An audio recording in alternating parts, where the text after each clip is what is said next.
What is up, guys? Sam from the Byeforever fam back with another recap and back in ToXiC Rabbits for week 5 of Apex Division. And as you can see on the screen, TR taking the loss this week to ClashUnited by 2 stars. So shout out to the guys and girls over at ClashUnited, having a great bounce back performance. Like I said, they had a big war last week, and they continued their momentum. TR still a few struggles. It was a great war all around for the most part in this one, but let's take a look at it. Let's take a look at the war map and see what was done. ClashUnited not picking up the 12v12 this week. They did have one attempt, but where they did shine was the 11s. They went 3 for 5 on the Town Hall 11s, and then 14 10v10s for them to go along with 5 for 6 9v9, and almost perfect on their dips, missing on just one 12v11 of their 7 dips. As for the Rabbits this week, 0 for 1 on the 12v12. It was a very close one. Ward 90% on the top base. Would have been a beauty to see that one. As far as the 11s, they went 1 for 3 11v11 to go along with 12 10v10s this week. And then some uncommon struggles for the Rabbits. They did miss on the 9s. They had to use one dip this week, and then a couple of dip fails, both 12v11 and 11v10. So a couple of things just shaking the Rabbits this week, but I am sure that they are going to bounce back. Hopefully next week. Actually, I think next week isn't the bye for for Apex, but either way, I'm sure they will bounce back. I had to look at who their opponent is for the next one, but we are already in with the replays. We're looking at that 11v11. It is Hazard moving in with, I guess this is like the Witch Slap. Witch Slap, the healers on the Witches to work the flanks, and then a mass swarm of bowlers in behind the Wall Wrecker and the heroes. That freeze just missing, I think was trying to catch the Inferno and the double cannon, so that was just a bit unfortunate. Did have to burn that second one, but look at everyone pushing in. Queen very nicely rewraps in to the core of the base. Actually might have been better if she had gone out, seeing as there is a Hound Loon in that CC. But Eagle is down. Everyone is pushing in. The splash damage is getting annihilated in this base, as well as the enemy Queen, who has just gone down. That jump spell leads all the way to this backside Inferno, and you can see this base just got ripped. Absolutely ripped. Oh, where's that Inferno? Get the Inferno. Okay, Bowler's got the Inferno. All right, now the base is absolutely ripped. Core gutted, and just a huge push from that kill squad. Very nice that the Queen went back in to help out just a bit. Honestly, I think it would have gone the exact same way had the Queen walked to the outside of the base, but excellent hit to Hazard in this one, picking up that 11v11 for the Rabbits this week. They've been able to sneak one almost every week this season, so definitely a high point for them on the season. And let's keep it going. We're moving down to that 10v10 action, and we're going to be checking out Ali V4 or 54, maybe, if we're doing Roman, or 5-4, yeah, whatever. Ali V4 going in here, doing it with the Hog Riders. And I really like this one because of the funnel that was set up. You can see that golem that's over there at 4 o'clock, but that is not the entry point in this one. In fact, you see these giants coming down doing the tanking. Look at these whizzies getting the funnel, and there's that Wall Wrecker moving the entry down towards about 5:30. But use that golem sort of as a suicide tank there, and then it reroutes to come back in now that the funnel has been beautifully established. Froze up that Inferno Tower just to keep that Wall Wrecker moving in a bit more. I think it's going to get one more layer of wall before it goes down. But the Valkyries and I think a couple of wall breakers popped out of there, or at least one wall breaker popped out of there, because we got one more layer of wall open. You can see the King gets in there. He handles the enemy Queen. That Golem is still in there doing a lot of tanking, and here we go in with the Hoggies. Sending them in very nicely. He's going to be able to get them right into that Inferno Tower. And yeah, here we go. Look at that queen still working. She's still got her ability. That should go off now. And the hogs all making their beautiful path around the space. Wish we had another poison spell for all of these ground skellies that we are seeing. But cleanup is down very nicely. Still a bit of the base left, but with that final heal, which I assume is about to go down right now over those double expos, this one is going to get taken care of. Wish that golem, if that golem had gotten up there and tanked that expo, that would have been MVP on the day.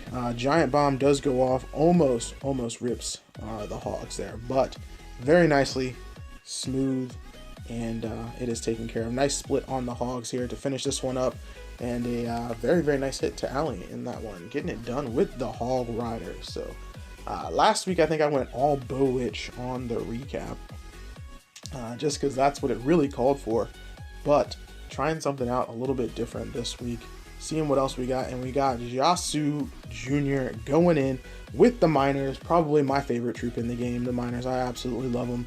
And here we go, using the heroes on both sides, gonna set a funnel really just for these miners. I like the use of the giants just to get a little bit of extra tanking. Wall Wrecker comes down first to pick up some of those point defenses.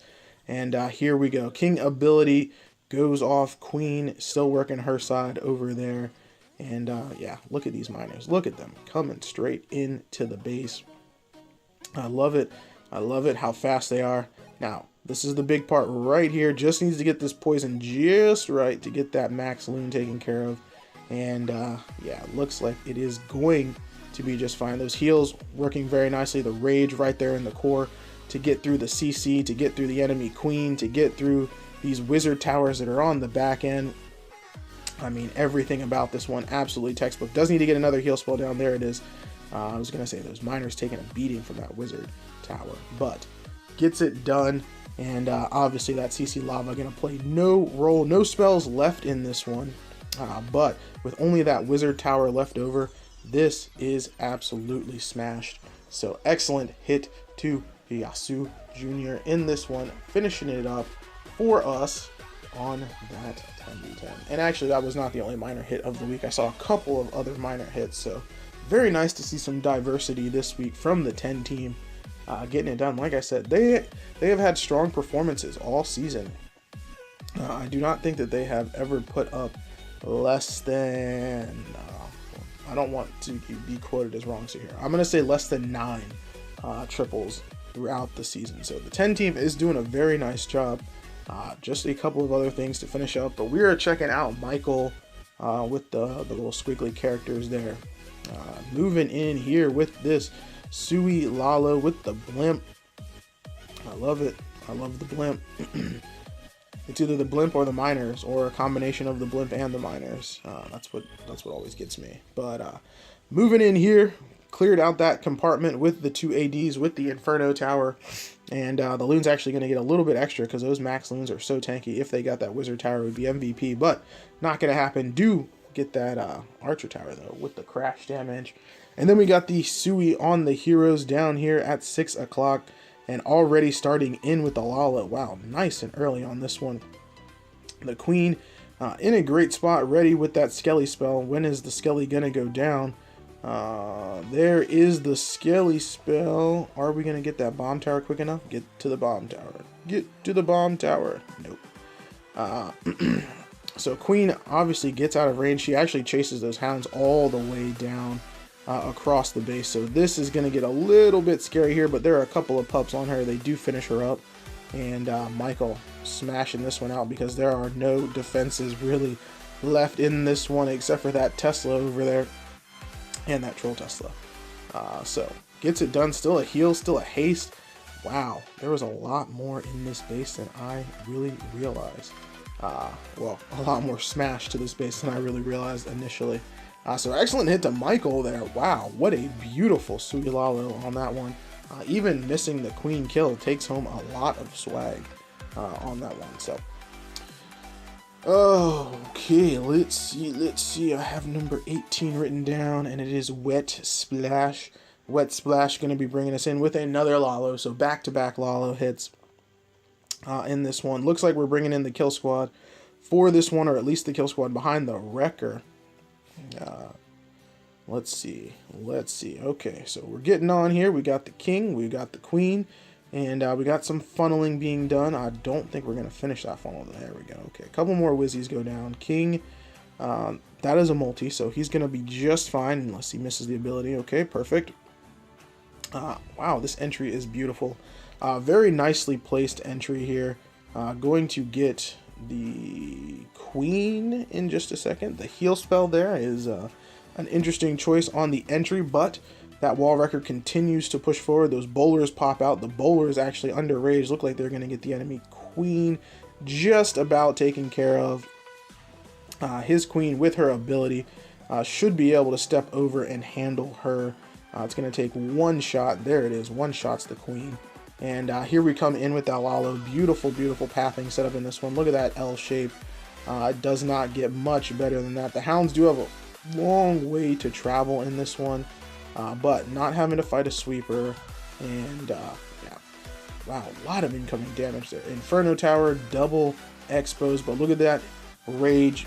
Beautifully placed. Gonna get everyone moving in. The hound makes his way over to that last AD and might just barely pop to give him a couple of extra pups. Come on, there it is. It does get the pop. And the loons converge on the AD very quickly, and that will do it. Wet splash with another 10v10 for the rabbits this season. So beautiful stuff this week. Moving away from the Bow Witch and bringing a little variety to the Apex division. And of course, we're going to look at one more. We're going to look at one Town Hall 9, because I like to do one Town Hall 9 a week. And it is G going in on this one with something I haven't seen in quite a while. It's that Queen walk into the mass hoggies. And yeah, I always love seeing the Queen walk at Town Hall 9. So many people take quite a while to learn how to get the Queen walk mechanics down. But once you get it, it is oh so powerful. So we're cleaning out some of the trash with the king and a couple of whizzies here. I like that wizard sneaking in on the air defense, because that means those healers can finally go down here. Here we go with that queen charge. Got a couple of wall breakers in this one. Where are they going? Yeah, wanted that cannon to be gone, so these wall breakers would target the archer tower compartment. But it doesn't look like that's going to get done here. And in fact, yeah, there it is. Very tough now to get that wall break that he wants, but drops the rage. Unfortunately, one of the wall breakers goes down to the cannon, so one wall breaker under rage, not enough to get this done. E-Drag in the CC, questionable choice there at Town Hall 9. I don't think it really does enough damage, specifically under poison. I guess it would be a good deterrent against the Go Wee Wee, but here we go in. Queen continues her thing now that the enemy queen is down, and we can start in with those hoggies, and they start down at 6 o'clock, right where the original kill squad went in from. First heal spell goes down. A few more reinforcing hoggies come in. You can see we're hogging right into the king, so that not going to cause too many problems. It is nice to not have the hogs finishing around the king, but he is going to pick off quite a few early, so has to be on point with these spell drops. You can see everyone is moving in. Has that poison spell. Probably should get it down on the king plus the skellies here. But continues to hold on to it. Continues to hold on. And there we go. Poisons down the skellies. And plenty of hogs finishing up right around where the queen was. Would have been beautiful to see a minion sneaked in. Or snuck. Yeah, snuck in. There into the core. Obviously you can see we've got the Archer Queen Tower and the CC. Something to go in there and sneak in on those early would have been great, but either way, it does not matter, because this one is a triple with the queen ability still in tow and the hogs getting the healers now. Love it. Beautiful stuff. Excellent hit. 2G in that one. Where did we miss? Oh, we missed one little factory down there. But great stuff in this one. A nice job to the rabbits overall. Like I said, a couple of things just not going their way this week, but again, they'll be trying to bounce back next week. Hopefully they can get it done. Let me see if I can pull up who the opponent is for next week, so I can let you guys know, because that is all too important. And it looks like next week they are up against 6 Schlitzes. So some familiar faces likely on the opposite side there, as 6 Schlitzes is partnered up with Grandma's Army, formerly from the Byeforever family. So we will see. Both clans look like they're having some struggles this season, but I think this is a very winnable war for the Rabbits. So that's going to do it for the recap, guys. Hopefully you all enjoyed it. Until next time, this is Sam. Peace out.